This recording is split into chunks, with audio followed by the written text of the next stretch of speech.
Hi guys, James at Rampant Lion Reviews again for you today with another beer review. For this one, we are going to head down to France once again, and we're going to have a look at a beer from another brewery that I've never tried anything from before. So as I've told you in other reviews, there are some very good French craft beers and breweries out there these days. That shouldn't come as a surprise because the winemaking countries in Europe tend to be very good when they try their hand at craft beer. Italy, Spain, Portugal, Slovenia, Greece are all examples of this, and France is certainly no exception.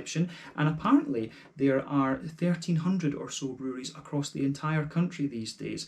I was lucky enough to review some French beer back in sort of 2013, 2014, and I was impressed with the standard of stuff that I found then, and it seems to have only gotten better over the years. Unfortunately though, it seems to be very difficult to get French beer outside of France, although in recent times it seems that that's been changing a little bit, and we've been getting a few beers from different breweries in France up here in Scandinavia. So long may that continue, and if you do come across some French beer, I recommend that you give it a go because there are some really good breweries down there, like I've said. But yeah, for this review, like I say, we are going to go to another brewery I've not tried before. These guys are very new on the scene, but they seem to be carving out a very good reputation for themselves. So I have to say, I'm very curious to see how this one turns out. So we're going to head to the south of the country, to Montpellier in the Occitanie region, if I'm pronouncing that correctly. Probably not, and I do apologise in advance for any bad French pronunciations in this video, but we're going to have a look at my first beer from Prizm Brewing. So this particular beer is called Yatahaze. It comes in at 8.2% ABV, and this one is a New England Hazy Imperial Double,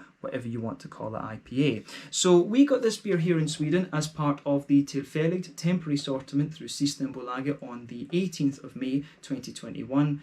And yeah, this is my second French beer through Systembolaget over the last few weeks. The last one we had was from Prizm Brewing, which is a little bit further north there, closer to Paris if I remember rightly. And then a few months before that, I found a beer from Brewery over in Copenhagen. So I reviewed, three or so French beers over the last little while, but certainly curious to see how this one turns out. As I said, hopefully it's another good beer, and I hope that you guys enjoy my take on it as well. Definitely cool to have some more French stuff on the channel, and I hope there's more to come over the next little while.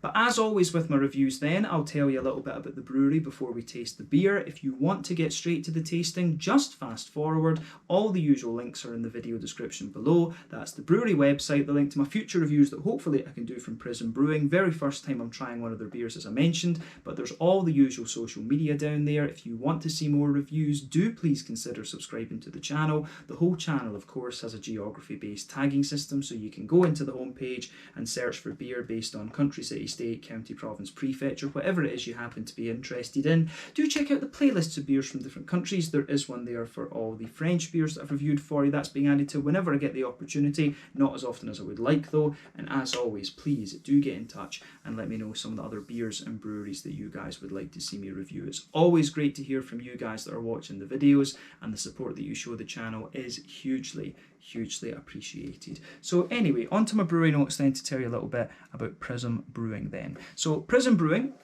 are based in a little place called Vendargues in the Héraut near Montpellier in the Occitanie region of southern France. But the company was founded back in summer of 2020 by Gunther Ultra and Julien de Tremblay.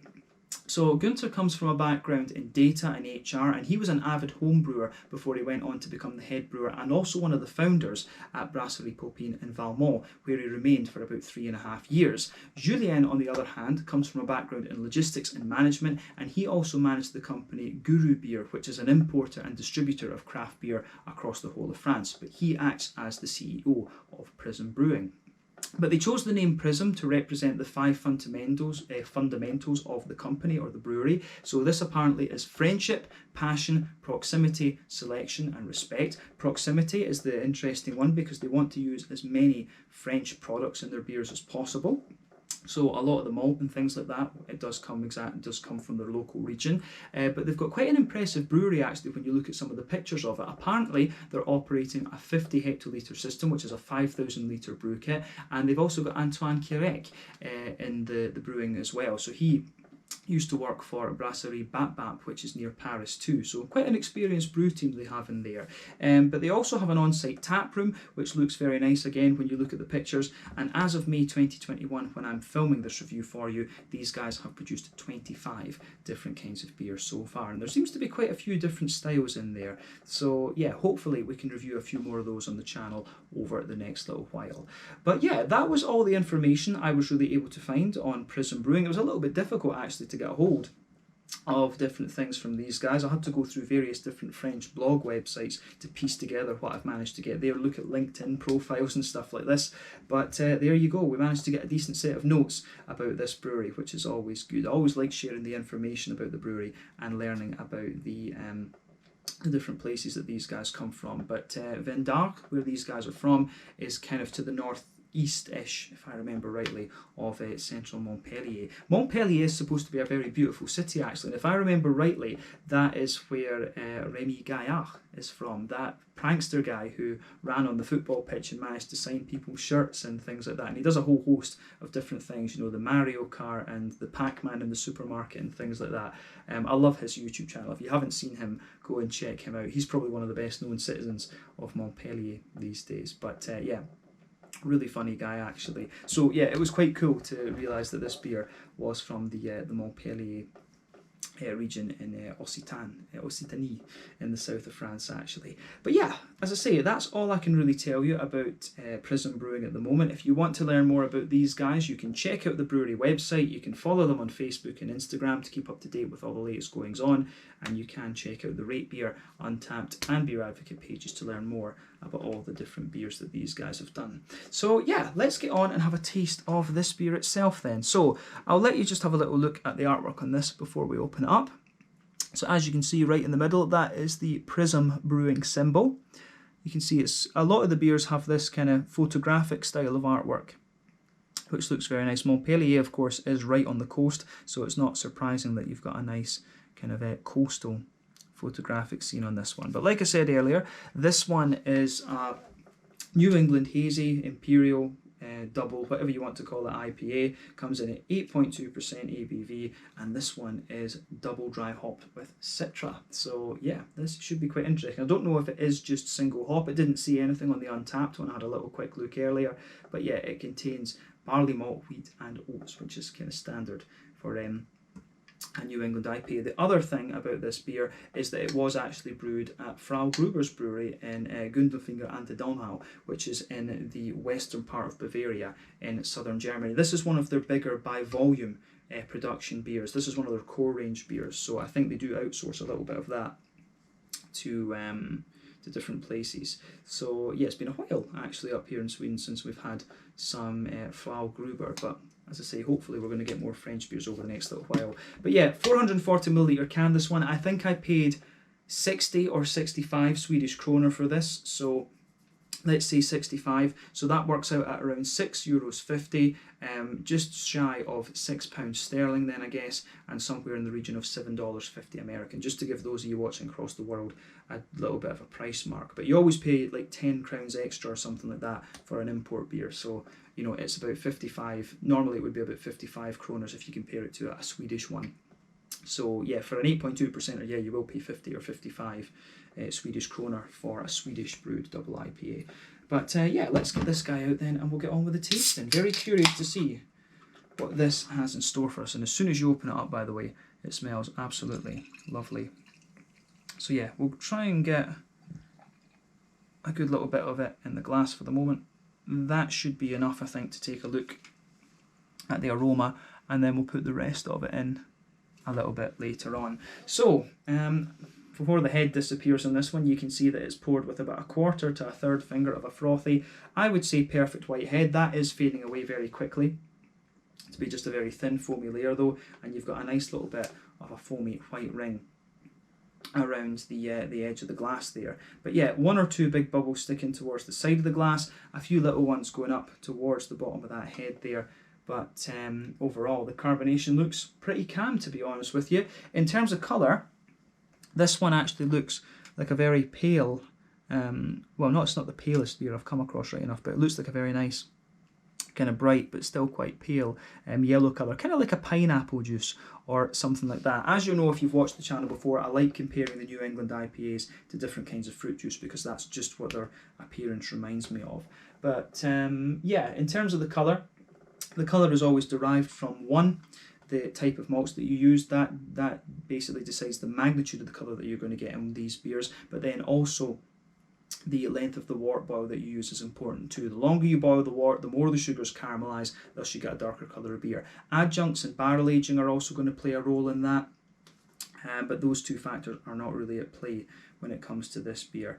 But in terms of the level of haze that you get from this one, I'd say this one, it's not the soupiest and gloopiest of beers that you're going to come across, but the level of haze is dependent on the oat and the wheat content, and that can vary from brewery to brewery and even recipe to recipe, of course. So yes, the oat and wheat and sometimes the yeast, I guess, a little bit, that will affect the level of haziness that you get out of the beers. But this one certainly looks very nice. Nothing particularly surprising about this beer in terms of its appearance when you consider what style it is, but I think we should take a little look at the aroma of this one then. So let's go for it. Ooh, that does smell pretty nice actually. Yeah, so as I've told you in previous reviews, for me, there's about 6 different directions you can take a New England IPA in. So this would be, you know, a more kind of yeasty, farmhousey type direction. They can be a little bit more rye leaning and grainy, they can be wheaty and bitey, oaty and creamy, barley malt leaning and a bit more bready, or they can be a little bit more oily and brown sugar leaning. But quite often individual beers will display a few of these traits. This one comes across, again, as being quite well balanced between 2 or 3 of these. It smells a little bit more like a kind of old school New England IPA in a sense, and I've noticed here in Scandinavia that they are getting a little bit more kind of sweet and caramelly and oily in recent times. But this one, when I smell this beer, it takes me back to about, you know, 2015, maybe 2015 is too early, you know, sort of 2016, 2017, and the kind of New England IPAs that we had up here then. It's a little bit more kind of wheat, oat and barley kind of leaning. It's really a little bit more like that. So it's got a lovely juicy fruitiness to it and a lovely kind of smoothness in the malt base. That's my first impression of this one. So let's try and examine that just a little bit more closely then. So the backbone of the beer for me, there's a lovely sort of soft white bready character to this one. You can smell that in there. Lovely kind of quite fluffy white bread actually. As I say, I think there will be quite a little bit of French malt in this one, which is quite interesting.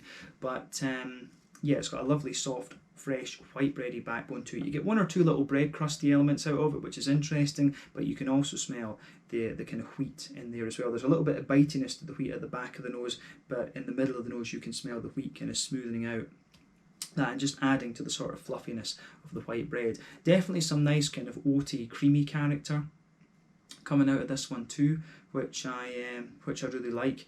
But yeah, it's definitely an old school New England IPA, this one, in terms of its malt base. It's more bready and smooth rather than having that slightly bigger sweet element that you're getting out of some of the more kind of the modern ones that we get up here in Scandinavia. In fairness, you do get a little tiny touch of a bit of that Werther's original butterscotchy, butter candy type thing. There's a little bit of that coming out of this one. But I mean, overall, it is actually, it is very, very nicely executed beer, this one, in terms of its malt base. And I always think the malt base is a bit underappreciated in these kind of beers. But yeah, let's focus on the hoppy side of things then. So as we know, this beer is mainly Citra, and the New England IPAs tend to rely on late addition hops. Early addition hops are more prominent in West Coast IPAs, of course, because they give you more bitterness, but the longer you go, the further you go through the wort boil, essentially you've got a trade-off between bitterness in favour of flavour and aroma. So New England hops tend to be, New England IPAs, tend to rely more on those late addition hops. So for me with this one, you get a tiny little bit of earthiness. There's a lovely green component to it, a very fresh floral aromatic sort of thing. There's a nice little bit of a kind of grassy element to it, a little bit of a sort of grassy zestiness, which I which I certainly really appreciate.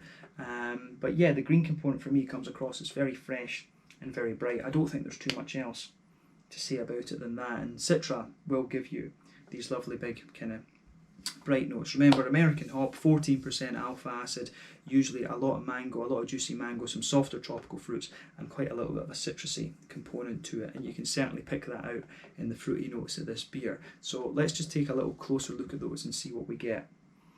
So on that fruity side of things, you get quite a soft mango out of this one. Sometimes Citra can be really oily, but for me, this overall vibe of the fruitiness in this beer is actually quite soft. So you can pick out a wee touch of a more pungent passion fruit in there. You get a bit of the kind of softer mango. There's a few apricot-y elements as well, but I do get a fair wee bit of a kind of more citrusy, zesty quality out of this one, a wee bit of a kind of lemon-limey sort of thing. But this beer, I think, shows off the Citra quite nicely. I've got a feeling that in the flavour, this beer is going to be a bit more pungent than it is in the aroma, because overall, I would say this beer comes across as quite relaxed and quite soft in its aroma, but I think it might show a little bit more punch when we actually go to taste it, especially when you consider that it's 8.2%. But overall, it also strikes me as a little bit more of an old school, like compared to the sort of 2016, 2017 kind of New England IPAs that we had here in Sweden, of course. So yeah, it's always nice though. It's always nice to have something like that though. You want a bit of a change of pace every so often. So yeah, let's get the rest of this poured then, and we can have a taste of the beer. But as I always say, take a bit of time to ponder over the aroma of these beers before you get stuck into them. But yeah, no sediment really on the bottom of the can with this. I think we got most of it out there. So let me just line that up again so that my OCD is happy and we can have a taste of this beer. So yeah, this one is the Yatahaze, an 8.2% New England hazy Imperial Double, whatever you want to call it, IPA from Prizm Brewing in Vendargues in Héraut, which is near Montpellier in the Occitanie region in southern France. Let's get stuck into this one. Very cool to be getting some more French beers in recent times. Slange, skål, cheers, and santé.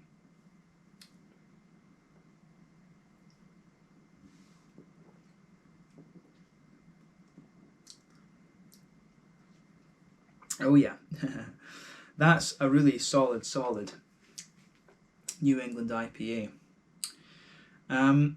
It is, as I thought it was going to be, a little bit more like a kind of 2017 era-ish Scandinavian IPA, but the thing I'm noticing about this is that the way that the oats come out in this beer is very, very nice. The oats really, I think, come to the front of this beer the further into the aftertaste you go. So this one has turned out to be a very oaty leaning New England IPA, but that's the first impression of it. You can feel that the oats sort of thicken up and just kind of almost cream up a little bit in this beer, which is very interesting. But yeah, it's a very nicely executed beer, this one. This is probably comparable to, you know, some of the as I say, the older Stigbergets and OO brewing beers. Who else was around at that time in Sweden?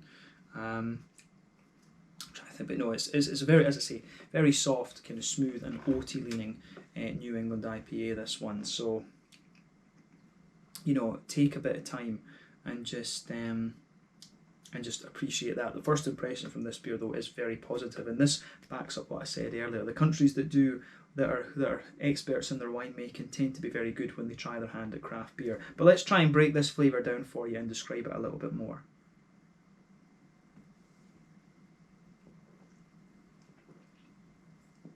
And you know, for an 8.2%er, that's stupidly drinkable as well. It's very, very smooth and very soft. But yeah, let's try and break this down for you, like I say. So straight away across the middle of your palate, you can feel that nice white bready quality in there. The bread is a little bit more crisp and maybe, I don't know if it is quite as fluffy as I would have picked it out as being in the aroma.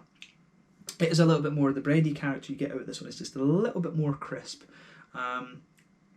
You can feel a little bit of the wheat kind of sitting on top of that bready base layer in the middle. We're talking about middle third of your palate, incidentally. So you can feel that nice kind of crisp, fresh, white bready note on the backbone there, as the base layer.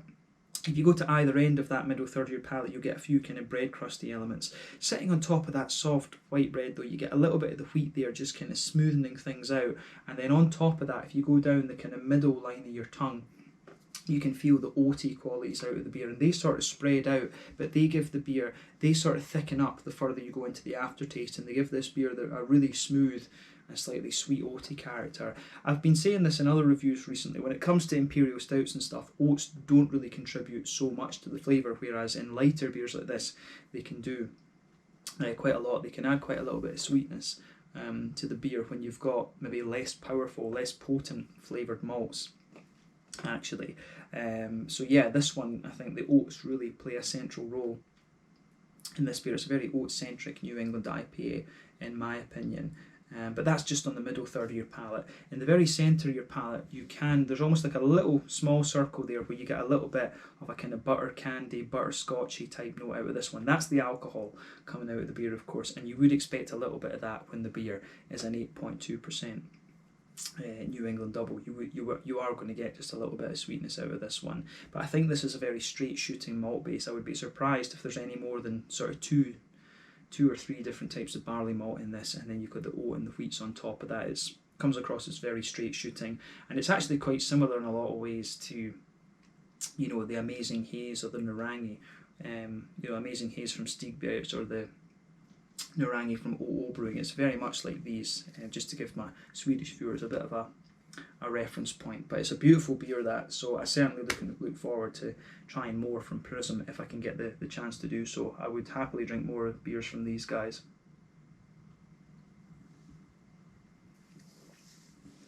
I'd love to see how they do a West Coast or a black IPA as well. I like trying different styles from breweries that I don't know. If they do a Scotch ale as well, of course, I'll be on that, absolutely.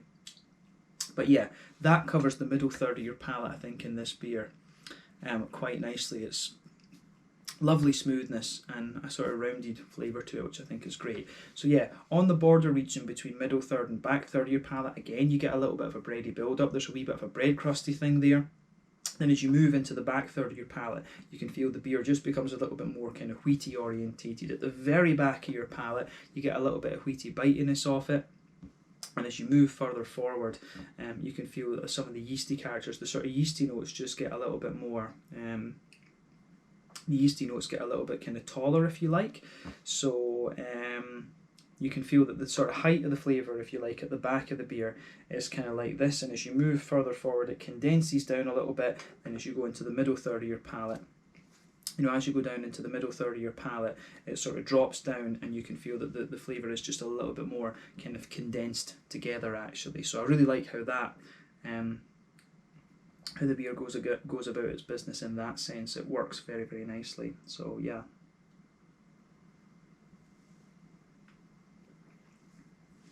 So I think that describes the malty, yeasty backbone out of this beer. Quite nicely, actually. So let's focus on the hoppy side of things then. So back corners of the palate, you do get a little touch of earthiness out of this one. As you move further forward, it quite the earthiness sort of spreads forward a little bit, then it becomes a wee touch herbal, but then as you move progressively further towards the front corners of your palate, it really builds up the potency from the kind of floral side of the beer. I wouldn't describe it as spicy, this one. But remember, again, New England IPAs are more reliant on late addition hops. Citra can give you a good bit of spiciness if you add it early on in the boil. But yeah, there's not too much in the way of bitterness out of this beer. But we'll come back to that when we look at the mouthfeel. But yeah, the green component for me leans towards that floral aromatic side of things. It's got a nice little bit of depth to it, just a wee tiny bit of spiciness, but mainly just a big floral character coming out of this one. So yeah.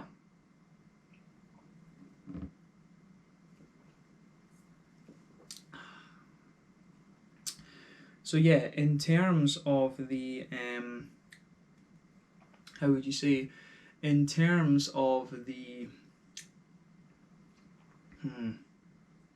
in terms of the kind of fruity, in terms of the front curve of your palate, you do get a little bit of a lighter grassy note out of this one. It does have a wee bit of zesty quality to it, but then you would kind of expect a little bit of that from Citra. Remember, Citra can give you a good little bit of a grassy quality, but let's look, pardon me, at that front third of your palate, because that's where you get all the nice juicy fruity esters coming out of the beer. So if we go to the back of that front third of your palate, you can feel a little bit of a sort of bready build up on this one, a wee bit of a kind of bread crusty quality, and then you can feel that the base of that front third of your palate. It's got a nice kind of soft white bready. It's got a bit of a kind of soft white bready character coming out of it, and you can feel a little bit of the sort of wheaty smoothness in there as well. So the wheat kind of spreads quite a bit far forward on this beer too. But then on top of that, you get that nice oily bubble where those juicy fruity esters roll their way out of the beer. So if you go to the back of that front third of your palate, then you get a nice, you do get a nice little bit of a kind of stronger passion fruity note coming out of the beer. As you move further forward, you get a lovely kind of juicy mango-y quality out of it. It's a very soft mango in this one, and incidentally, yeah, for me, Citra is showing its softer side in this beer rather than the more oily side that it can show. So yeah, soft kind of mango coming forward, and then just towards the middle of the front third of your palate, you'll get a kind of a sort of softer apricot-y note. But as soon as you move into the front half of that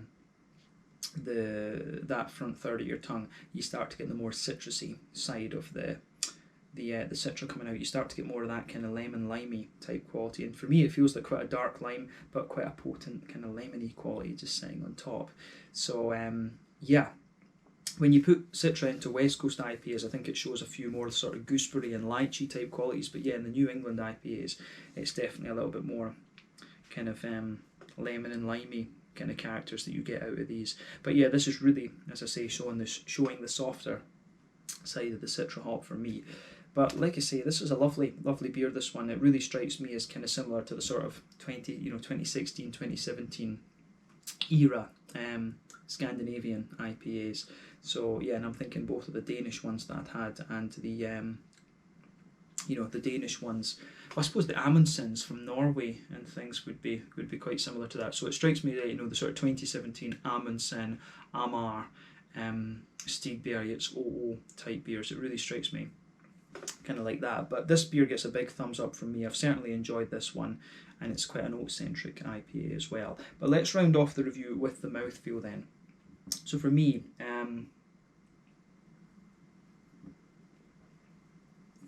it's mid-bodied. It's right in the middle of the spectrum. The carbonation is very smooth. It does have a degree of slickness to it, which is kind of interesting. But overall, just a very smooth and slightly slick mouthfeel actually. The hoppy bitterness in this one, I think this is maybe about 40-ish IBUs. It could be a little bit more than that. Remember, I've always found, I think that double IPAs, they need just a little touch more bitterness than the New England singles, just to kind of match the booziness a little bit. So I think this one might have a little bit more in it, maybe 40 IBUs, somewhere between 30 and 40. But yeah, not going to blow the head off you in terms of bitterness, certainly nowhere near the bitterness you'll get from a West Coaster. Lovely smooth malt base, like I said. The oats, I think, really take centre stage a little bit later on, and you've got a lovely soft kind of fruity juicy character to this one too. So yeah, this beer has certainly been a positive drinking experience, we could say. So thumbs up to Prizm Brewing for this one, and I hope that I can try a few more styles from these guys in the near future. But this one is a core range beer apparently, so yeah, it kind of makes sense because Citra is a hop that is fairly easy to get a hold of. So this is a solid core range beer that they've got here. So yeah, I don't think you're going to be disappointed with this one at all if you get the chance to try it. So yeah, I think we can leave it at that for this review then. So this one was the Yatahaze, an 8.2% New England Hazy Imperial Double, whatever you want to call it, IPA from Prizm Brewing in Vendargues in Héraut, near Montpellier in the Occitanie region in southern France. It's been really cool to review another French beer for you on the channel. I hope that you guys have enjoyed it. Let me know your own thoughts on this beer in the comment section below. Let me know what your favourite beers are from this brewery. I thank you again for watching. Let me know some other French breweries that I should check out, and hopefully we can review more of those for you on the channel at some point soon. Check out my social media, check out their social media, and I'll see you soon. Slàinte, skål, cheers, and santé.